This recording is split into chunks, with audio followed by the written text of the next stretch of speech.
Aeroporti i Dubait, më i ngarkuari në botë për trafikun ndërkombëtar, ka pezulluar operacione ditën e sotme pas një interceptimi ajror në një zonë gjatë sulmeve nga Irani. Për sigurinë e pasagjerëve, stafit të aeroportit dhe ekuipazheve të linjave ajrore, operacionet në aeroportin ndërkombëtar të Dubait janë pezulluar përkohësisht, njoftoi zyra e medias së qeverisë së Dubait në një postim në rrjetet sociale. Njoftimi erdhi menjëherë pasi një objekt u interceptua në ajër pranë aeroportit. Një dëshmitar i AFP-s tha se dëgjoi një shpërthim të fortë i ndjekur nga një rrethymi. Fluturimet nga aeroporti kryesor i Dubait kishin rifilluar pjesërisht të hënën, pavarësisht sulmeve të përditshme me dron që kishin në shënjestër zona në Emiratet e Bashkuara Arabe.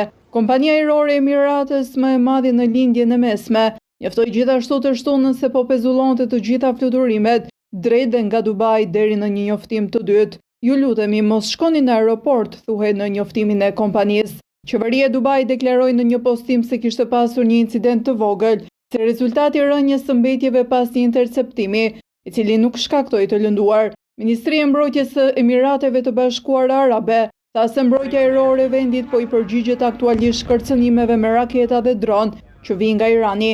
Pa specifikuar objektivat e sulmeve, të shtunën e kaluar 4 punonjës u plagosën dhe një terminal u dëmtua në aeroportin e Dubait, ndërsa luftimet në lindjen e mesme u përshkallëzuan pas sulmeve të SBA-s dhe Izraelit ndaj Iranit.